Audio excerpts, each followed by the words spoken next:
E a gente vira a página agora para falar sobre o Auxílio Brasil, no valor de R$ 400, que deve começar a ser pago ainda esta semana, na sexta-feira, dia 10 de dezembro. Sobre esse e outros assuntos, nós vamos conversar agora com o ministro da Cidadania, João Roma. Boa noite, ministro. Seja bem-vindo. Obrigado pela entrevista. Boa noite. Muito obrigado pela oportunidade de conversar aqui no Pingo nos Is.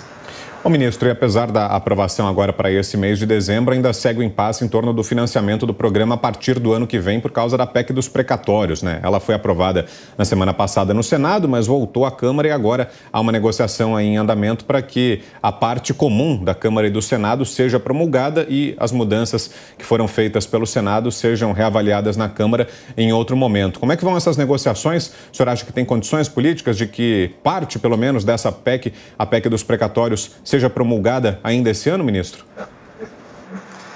Essas tratativas estão sendo feitas entre o Senado e a Câmara. Nós temos um poder legislativo bicameral, ambos têm sua independência. Então, o presidente do Senado, Rodrigo Pacheco, e o presidente da Câmara, deputado Arthur Lira, estão tratando do tema. Seria muito importante, sim, que pudesse se consensuar em uma parte para a promulgação imediata. Mas, independente disso, nosso foco é fazer chegar aos brasileiros os R$ 400 ainda em dezembro. Então, uma vez que já temos uma PEC aprovada nas duas casas, mesmo que ainda com alguns pontos sendo necessário consenso entre as casas, nós estamos sim viabilizando através de um MP com recursos remanescentes do programa anterior, para que possamos, já a partir da próxima sexta-feira, dia 10 de dezembro, dar início ao pagamento do complemento do Auxílio Brasil para que nenhum dos beneficiários receba menos de R$ 400. Augusto Nunes. Ministro, boa noite. Eu queria que o senhor resumisse quais as vantagens que tem o Auxílio Brasil sobre a Bolsa Família. Augusto Nunes, muito obrigado pela pergunta. O Auxílio Brasil, ele sucede o programa Bolsa Família. Diferente do que foi dito na imprensa, que o governo estava extinguindo o programa de transferência de renda, pelo contrário. O Auxílio Brasil é agora, portanto, um novo programa de transferência de renda, ele vem fortalecido, ele integra políticas públicas, pois ele busca ir além de uma proteção social ao cidadão, mas também possibilitando uma transformação social. O Auxílio Brasil, ele já está assegurado a todos os beneficiários do então Bolsa Família, que não precisam fazer novo cadastro, como foi inadequadamente divulgado por alguns veículos. E, além disso, ninguém vai receber menos. Mas, mais do que a questão do valor, nós estamos interligando políticas públicas, como a primeira infância, como o quesito da segurança alimentar, como o mérito esportivo e científico, como a inclusão social produtiva urbana e rural, viabilizando trilhas de emancipação, para que o cidadão possa, assim, conquistar maior protagonismo na sociedade, para que ele conquiste o seu emprego. Uma das questões que nós temos no novo programa, Augusto Nunes, é que no anterior, ao assinar a carteira de trabalho, a pessoa poderia ser excluída do programa. Já agora, ela vai ter uma permanência garantida de pelo menos 2 anos no programa e, além disso, tem um benefício compensatório de mais R$ 200 quando assinar a carteira de emprego, a carteira de trabalho. Então, ao conquistar a oportunidade de trabalho, o beneficiário do Auxílio Brasil vai ter um reforço ainda dos seus rendimentos para que justamente ele encontre no Estado brasileiro, nos seus programas, um parceiro para que ele possa transformar a sua condição social. José Maria Trindade, sua pergunta, Zé? Salve, ministro. Eu conversei muito sobre esta medida provisória, sobre esse programa, com o deputado Marcelo Aro, e realmente isso que o senhor fala é muito importante porque trata-se naturalmente de uma evolução. Agora, ministro, o senhor lida numa área muito sensível ali politicamente e o governo tem sido acusado de usar esse tipo de programa para fazer alavancagem eleitoral. É verdade? Olha, Zé Maria, é lamentável que muitas pessoas ainda no Brasil façam de questões como o sofrimento do nosso povo bandeiras político-ideológicas ou partidárias.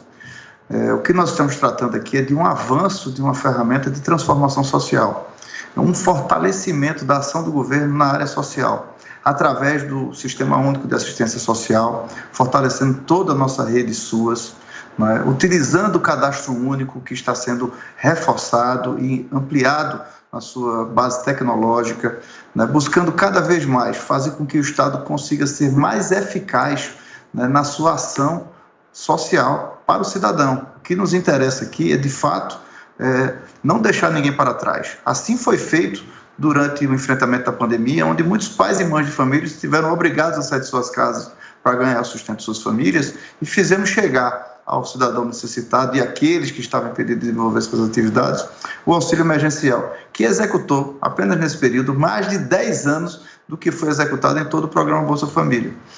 Então, nós estamos tratando aqui de um reforço na área social, uma demanda onde toda a população coloca. Estamos também avançando no quesito da segurança alimentar e nutricional. Cabe lembrar que esse ministério aqui já foi chamado de Ministério do Combate à Fome, pois quando o PT chegou ao governo, certo, o seu projeto social não era o Bolsa Família, era o Fome Zero, e eles não conseguiram avançar nessa pauta. E agora estamos destravando várias questões que são cruciais para que a gente consiga, num Brasil que produz alimentos para mais de 1 bilhão de pessoas, que 1 em cada 5 pratos de comida no mundo saia do Brasil, onde se desperdiça mais de 30% do que se produz, nós estamos sim avançando para que todos os brasileiros possam ter acesso à alimentação necessária para si e para a sua família. Então, são entraves burocráticos que nós estamos superando, né, disfunções do Estado brasileiro que estavam prejudicando, com base em outras legislações, as famílias mais necessitadas. Então, eu fico muito satisfeito de, inclusive, ter tido a compreensão do Congresso Nacional, que aprovou a MP do Auxílio Brasil na Câmara dos Deputados e no Senado Federal, dando, sim, uma ferramenta à população brasileira mais necessitada para enfrentar esse momento onde a gente está saindo de uma pandemia, mas as consequências econômicas e sociais da pandemia ainda não perduram, em especial entre os mais pobres. Ministro, a pergunta agora é da Ana Paula Henkel. Você, Ana.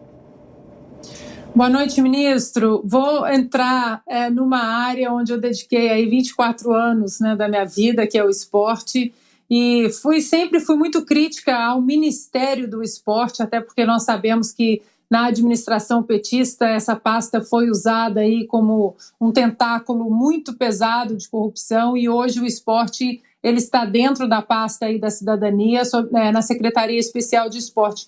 Eu entendo que durante a pandemia outras prioridades elas tinham que estar ali acima, né, da lista, mas o que foi possível fazer pelo esporte, não de alta performance, mas o esporte na base, onde nós sabemos que também pode ser uma ferramenta de inclusão social, enfim, de educação também. O que foi possível fazer na base dentro da pandemia para o esporte?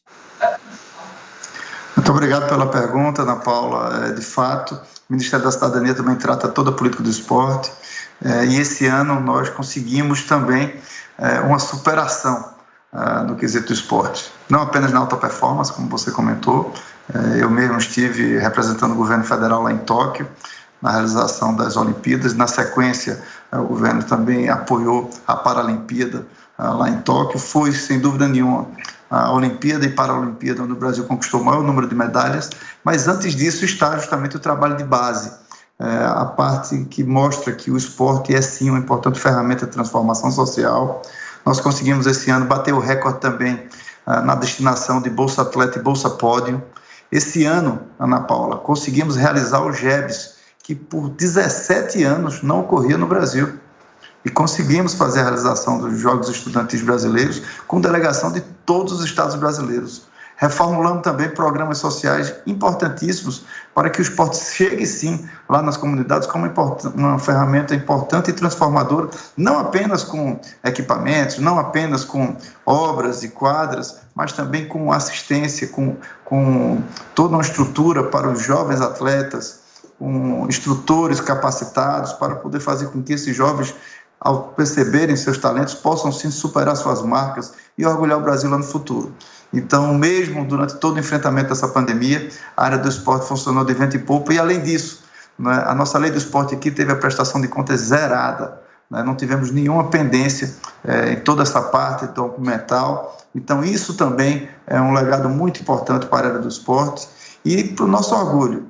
Muitos atletas que vieram com medalhas de Tóquio participaram da iniciativa aqui do Ministério da Cidadania, que foi também ir a algumas pessoas que fazem parte de programas de tratamento de dependentes químicos e entregar para essas pessoas uma medalha chamada Medalha Campeões da Vida. E esse ato fez com que muitas pessoas conseguissem transformar suas realidades, né? São relatos emocionantes, famílias que voltaram a se reunir, visto que uma das atletas falou para uma pessoa que estava vencendo o mundo das drogas e disse: eu superei minhas marcas lá em Tóquio, mas você tem se superado todos os dias vencendo uma doença que muitas vezes é silenciosa, mas que destrói toda uma família.